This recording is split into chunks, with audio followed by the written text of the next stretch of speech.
Welcome to Annabelle's Bible Stories. We're here today to tell you a new story about Jacob and Esau. And we tell stories here about the Bible for people of all ages. If you like stories with a visual, welcome. We'd love to have you. We're going to tell a story that's a little bit long and it's a little bit hard. One of the more complicated stories of the Old Testament. This is about Jacob and Esau and the blessing. It's about the blessing that Isaac gives. And we've seen many blessings so far in some of the videos that we've done. We saw in video number 7, that was the Friend of God video number 2 about Abraham, his life. He's a friend of God. That's that episode series. The priest Melchizedek, the king of Salem, and he blessed Abraham. He was a man that lived a long time ago, and we don't know for sure, but I kind of think that he was Jesus in the flesh, but some people debate that. But Melchizedek did bless Abraham. And then we have Rebekah's family, and they blessed her before she went off and married Isaac. Here's Isaac right here. And now he's old. He's not a young man anymore, and his 2 boys are not young men anymore. So they've all grown up, and Isaac is getting old. But when he was younger, his servant went and found his wife for him. And that's in video number 19, Friend of God video number 12.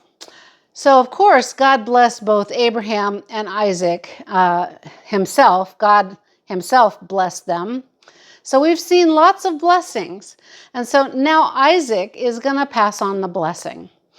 So we're going to start with the story. Okay, and it says in Genesis chapter 27, and we'll start at the beginning, verse 1.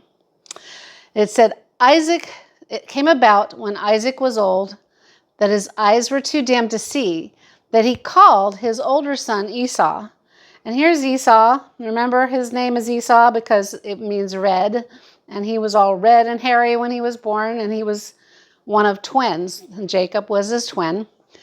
So Esau, he says, "Come, my son, behold now, I am old and I do not know the day of my death. So now then, take your gear, your bow and your quiver of arrows." Here's his bow for hunting. And that's a long bow. It's not a compound bow like my husband has, but it's a long bow. And so he says, take your bow and your quiver of arrows and go out to the field and hunt wild game for me. Now, we don't know what kind of wild game it was. Back in those days, it might have been gazelle in that area. We have like elk and deer over here in the United States. But many other countries don't have the same elk or game that we do. But he wanted some nice wild game. It's nice lean meat, whereas domesticated animals like cow is a little bit more fatty. So maybe he liked that. But he had lots of herds. We know he had cattle and sheep and goats himself. But he preferred the wild game. So he loved that his son Esau loved to hunt. So we see him sending Esau out to hunt wild game. And then Isaac said, "And prepare a savory dish such as I love, and bring it back to me that I may eat, so that my soul may bless you before I die." And that's funny. He wants to be happy so that he gives a good blessing. So I don't know why Isaac couldn't bless him while he was hungry. Maybe food would just put him in a better mood to be more generous, huh? So anyway, at this point, Rebekah was listening, and here she is. She comes out of the house. And by the way, they used to have a tent. This is Beersheba, where they were living, but they now have built a house. So this is their place now, still in the same area. And so Rebekah comes out, and she's listening while Isaac speaks to his son Esau. And so when Esau goes out, and he's going to go out into the woods, and he's going to go hunting. But Rebekah listens, and she hears this. And we're going to have Isaac go into the house as well, because he's going to go wait for his son to bring the game. And so Rebekah has heard everything, and she calls her son Jacob to her. And here's Jacob, and they're twins, so they kind of look a little bit alike. But of course, Jacob is smooth-skinned. He doesn't have the hair that Esau had. He's the younger twin, meaning he came out after Esau, but they were both born at the same time, and that's how twins are. They're both born at the same time, but he's just the younger one. And if you want to go back a couple videos ago, we're going to let you see what happened between them when they were a little younger than this. It's a real important video to catch up on what's going on. So go see that one. So Rebekah calls Jacob, and she says to her son, "Behold, I heard your father speak to your brother, saying, 'Bring me some savory game, that I may eat, so I may bless you in the presence of the Lord before my death,'" because he's getting old. And he says, she says, "Therefore now, my son, I want you to do something. I want you to go to the flock." Here's the goats over here, and they have lots of goats and sheep. "I want you to go to the flock and bring me 2 choice young goats, that I might prepare them as a savory dish for your father, like he loves. And then you shall bring it to your father, so that he may eat, so that he may bless you instead before his death." And Jacob answered his mother Rebekah, "Behold, Esau my brother is a hairy man, and I am a smooth man. Perhaps my father will feel this, and I will be as a deceiver in his sight, and will bring upon myself a curse instead of a blessing." But his mother says to him, and she's tricky. She is tricky. She says this, which is not a good thing to say. "Your curse be on me, my son." She goes, "Poo-poo, your curse be on me, my son. Only obey my voice and go get them for me." So I don't know if I were him that I'd want my mother standing in for me to take my curse. But nevertheless, he goes out and he gets them, and his mother prepares a meal for his father. So then we're going to go to another scene, and they're going to go in the house, and Jacob's going to go in and see his father. Here we are inside the house, and Rebekah has come in with Jacob. It says in the next verse, it says, "Rebekah took the best clothes of Esau, which she had in the house, and put them on Jacob." So we'll put a nice suit on top of him. He's got some of his other clothes sticking out under there. But anyway, that's the best clothes of Esau, which she had, and put them on Jacob, her younger son. And she tied the skins of young goats on his hands. So we're going to put it, and on his neck. Let's put it on his neck. And she did it on his hands too. So that's hair. She tied the skins of the young goats that she had just prepared as a meal, because she had to skin them, of course. And she put them on the smooth part of his neck. And then he took the savory food and he put it on the table. And his father is ready for eating, and he doesn't see his wife over there. She goes away. And Jacob comes up to his father. And this is what he says. He took the savory food and bread and came to his father and said, "My father." And Isaac said, "Here I am. Who are you, my son?" And Jacob said, "I am Esau, your firstborn. I have done as you told me. Get up, please, and eat of my game, so that you may bless me." Oh my goodness, he lied. Now this is way before the 10 Commandments on the stones of tablets were made for Moses. The 10 Commandments were the law of God. In the 10 Commandments it says, "Thou shalt not steal, thou shalt not lie, bear false witness against your neighbor." That means lie. You shall not envy, you shall not do all these things. There's 10 commandments plus more that the Lord gave the Israelites. But this is way before that. But the law of the Lord is written in our hearts. We have a conscience that God gives to us. And that conscience tells us when something is wrong or when something is right. And I'm sure that Jacob knew what he was doing was wrong. He told his mother, remember, or his mother told him, may your curse be on me. And Jacob was like, I don't want to be cursed because of my wrongdoing. So he knows what he's doing. But Isaac said to his son, he's confused. Isaac's confused because, he's grown up. These boys have grown up with him. Isaac said to his son, how is it that you have it so quickly, my son? Because the Lord, and Jacob said, because the Lord your God caused it to happen so soon, caused it to happen to me. And Isaac said to Jacob, please come close that I may feel your skin, my son, to know whether you are really my son. So he comes close. Okay, he comes close. And Isaac felt him, and the skin of his hands and the skin of his neck, and said, the voice is the voice of Jacob, but the hands are the hands of Esau. And he did not recognize him because his hands were hairy like Esau's. And so he blessed Jacob. And he said, are you really Esau? And Jacob said, I am.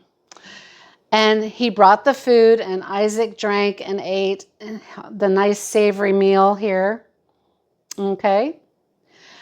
And then Isaac said, please come close again and kiss me, my son. So Jacob came close again. We'll just keep moving him back and forth, I guess. The table, we don't want the table to fall. Okay, there we go. Or the window. Okay. And Isaac came close, and Isaac kissed him. And when his father smelled the garments that the mother had put on him, it smelled like Esau. And so he was ready. He blessed this man that was standing before him and said, see, this is the smell of my son, like the smell of a field which the Lord has blessed. And so now may God give you the dew of heaven and of the fatness of the earth and an abundance of grain and new wine, and may the peoples of the earth serve you and nations bow down to you.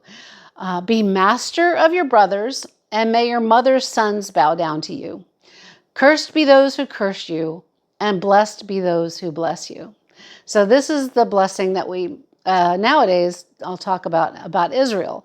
Cursed be those who curse Israel, and blessed be those who bless Israel, because Israel came from Jacob, of course.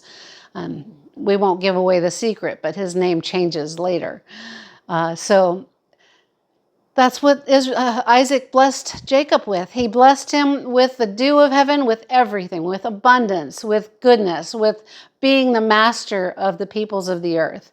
And so it came about as Isaac was finished blessing Jacob. Jacob just leaves, and guess who comes in? Here's Esau, and he comes in. And as soon as Isaac finished blessing Jacob, and Jacob had hardly gone out from the presence of Isaac his father, that Esau his brother came in from hunting. And he also had made savory food and brought it to his father, and there it is, some just kind of like the same. And he said to his father, let my father arise and eat of his son's game, that you may bless me. And Isaac said to him, who are you? Oh my goodness. And he said, I am your son Esau, your firstborn. And then Isaac trembled violently, the Bible says. He was so shook up. He didn't know what was going on. And he said, then who was that then that hunted game and brought it to me previously, so that I ate all of it before you came, and I blessed him? And yes, Isaac said, yes, he shall be the one who is blessed. And when Esau heard the words of his father, he cried out with an exceedingly great and bitter cry. And he said to his father, bless me, even me also, O my father. And Isaac said, Esau's going to run to his father. He's really upset that his brother has done this. And Isaac says, your brother has come deceitfully and has taken away your blessing. Is he not rightly named Jacob? which means supplanter. That means somebody who takes something of someone else's or takes their place. For he has supplanted, oh, this is what Esau is saying. Esau says, is he not rightly named Jacob? For he has supplanted me these 2 times. He took away my birthright, and behold, now he has taken away my blessing. If you go back 2 videos, you'll learn the story about how he took away the birthright.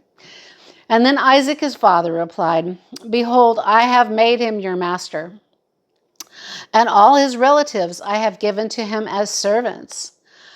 And with grain and new wine I have sustained him. So now, as for you then, what can I do, my son? And Esau said, do you only have one blessing? My father, bless me, even me also, O my father. And Esau lifted up his voice and he wept. We can feel his anguish here, can't we?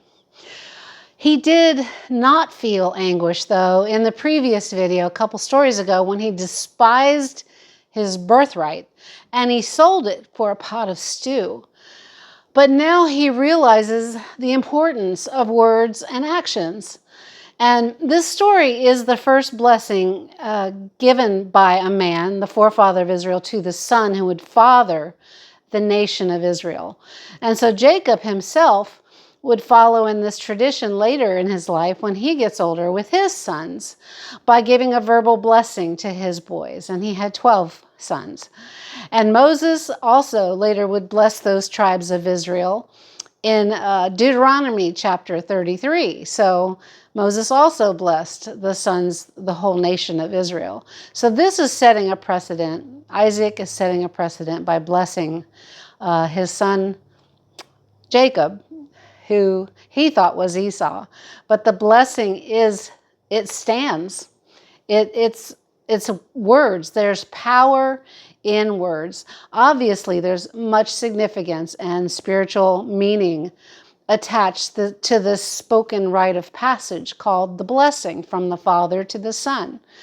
And it's important today for fathers to bless their children with their words and their actions as well. Now, the Hebrew word barakah, and I don't speak Hebrew, but it's spelled barakah, means to confer a covenant, a blessing upon someone. And God is the one who made this covenant. He was the one who made the covenant with Abraham. If you remember the story back in the beginning of my videos about how God made the covenant. And Isaac is only the one passing it on. He's not making the covenant. God had made the covenant with Abraham and Isaac and now Jacob. But Isaac understands the truth that's in Proverbs 18:21, and that word is death and life are in the power of the tongue, meaning not your physical tongue, but in your words. The words that you speak bring death or they bring life. And it also says in that a few verses later, a man will be satisfied with what his lips produce. In other words, the goodness of your speech or what you bless or curse. So he was trying his best to pass his blessing, this covenant, on to his favorite son Esau. But we know from the last story about Jacob and Esau that it was God's will for Jacob to inherit the blessing. In Hebrews 12, God called Esau an immoral, and godless person for selling his birthright. And we saw Esau marrying pagan occultic women from Canaan. They weren't believers in the one God. He married 2 women that did not believe in the one God that Isaac and Abraham believed in. He was a man who followed his heart instead of following God. And it appears that God used the fleshly nature of his mother and brother to accomplish God's perfect will, although the actions of the mother and brother are not to be praised. So even today, God does use imperfect circumstances to work his will in the world. So we still feel Esau's hurt. So we'll go on with the story a little bit. Then Isaac, his father, answered Esau and said, this is what he blessed him with. This is all he could do. He said, behold, away from the fertility of the earth shall be your dwelling, probably in the wilderness, the desert, and away from the dew of heaven above. And by your sword you shall live, and your brother you will serve. Man, that's tough. But it shall come about when you become restless that you will break his yoke off your neck. So there will be a time when he will become free of his brother's mastering him. And Esau bore a grudge against Jacob because of this blessing which his father had blessed him with. Now Esau said to himself, the days of mourning for my father are near. So we're going to take Isaac out of the picture. He's not going to die yet, but Esau knows he's old. He's getting older. And he says, the days of the mourning for my father are near. And we'll have a little boy standing back here. And he's hearing these words. And Isaac is uttering them out loud. The days of the mourning for my father are near, and after that, then I will kill my brother Jacob.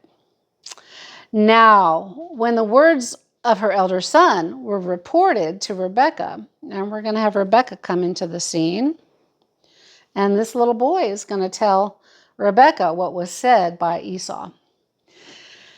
When they were reported to Rebekah, she sent and she called her younger son Jacob. So, Jacob, come on, come here. I have something to tell you. So Jacob's coming.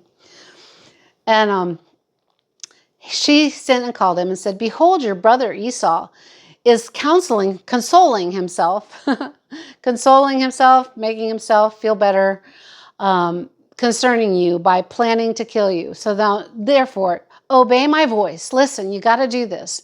Arise, flee to Haran to my brother Laban. So if you remember, that's where Abraham came through on his way from Mesopotamia when he moved all the way over to the land that God gave him. He came through a town called Haran up in the Syria area of today. And so her brother lives up there, and that's where she was found by Abraham's servant when she was living with her parents up there. So she's going to send Jacob back to her brother. Go to my brother and stay with him a few days until your brother's fury subsides and he forgets what you did to him. So she accepts no guilt in this, but she was the one who plotted and planned the whole thing. And now she's saying, until he forgets what you did to him. So, and she said, and then Jacob, then after he gets over this, I will send and get you from there. So Rebekah also complained to Isaac, and we'll put Isaac back up there. Jacob's going to go away. He's going to get packed. He's going to get ready. So Jacob's gone. Isaac's back. And she says to Isaac, I am tired. She thinks up another plan. Okay, she's going to complain about something. Rebekah complained to Isaac, I am tired of living because of these daughters of Heth. These are Esau's wives, the pagan women that he married. She doesn't like them at all. So she's complaining about the daughters of Esau. I am tired of living because of these girls. And if Jacob takes a wife from the daughters of Canaan like these, from the daughters of the land, what good will my life be to me then? So she's got to get Isaac on board with this plan that she's got with Jacob. So Isaac's like, all right, we'll think about this. So he's going to call Jacob in and they're going to talk. We'll come back. And the food is probably bad by now. I mean, the rest of it, so we'll just take it away. And this is Isaac coming back, and he's calling Jacob because his wife has convinced him that Jacob doesn't need to stay around and marry these Canaanite women. So Isaac calls Jacob, and he says to him, he blesses him, and he tells him, you shall not take a wife from the daughters of Canaan. Arise, go up to Padan Aram, which is the same thing as Haran.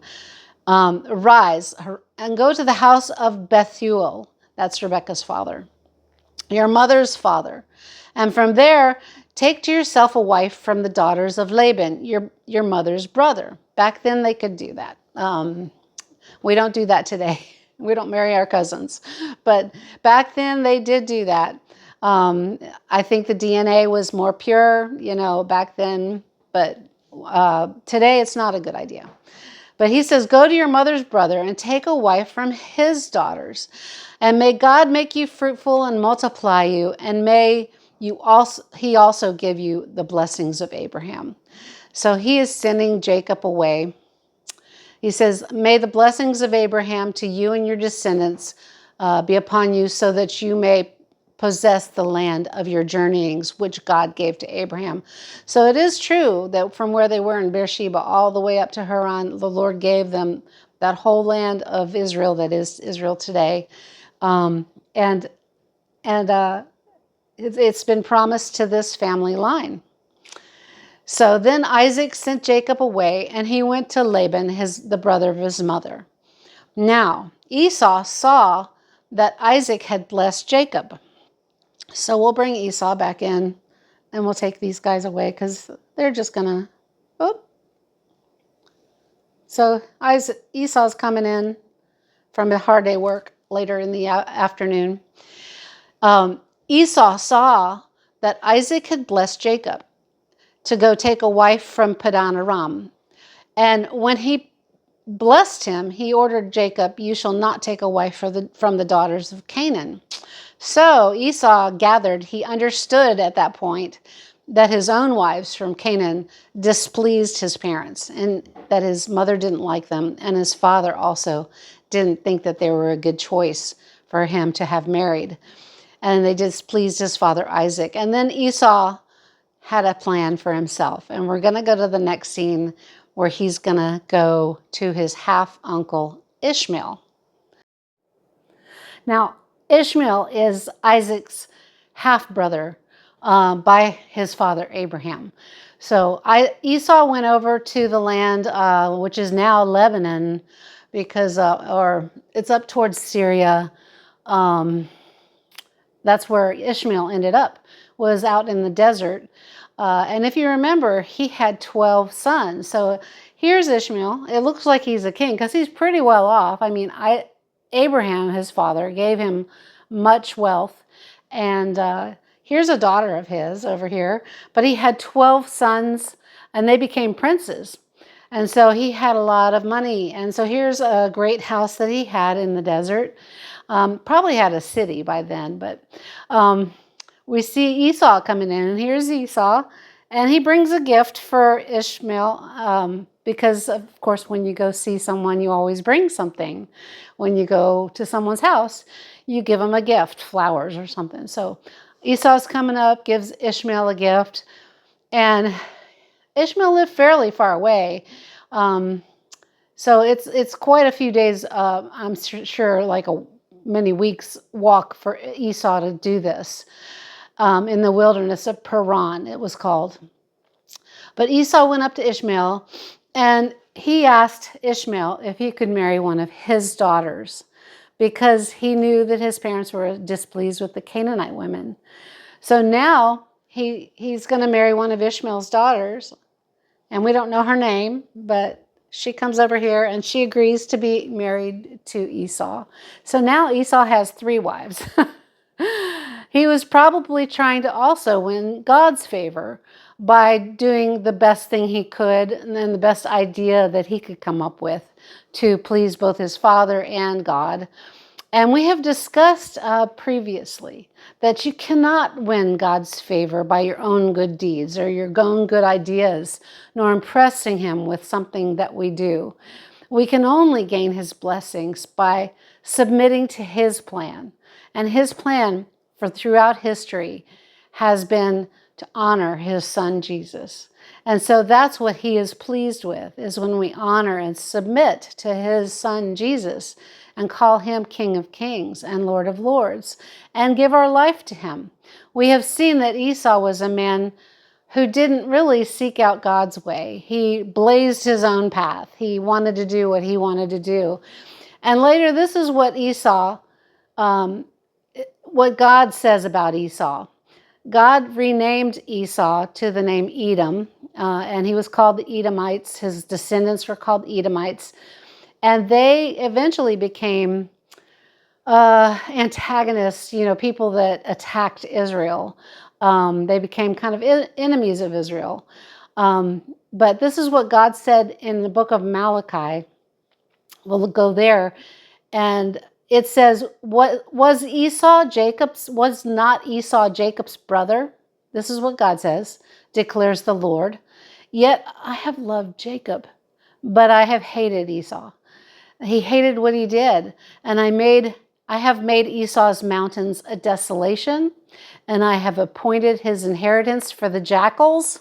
Jackals are wild dogs. So God is saying that he's giving his things and the things that he has built to the wild dogs of the wilderness. Though Edom, that's Esau's descendants, say, "We have been beaten down, but we will return and we will build up the ruins." And they say this without God's help. "We will do this on our own and in our own way. Thus says the Lord of hosts, they may build, but I will tear it down.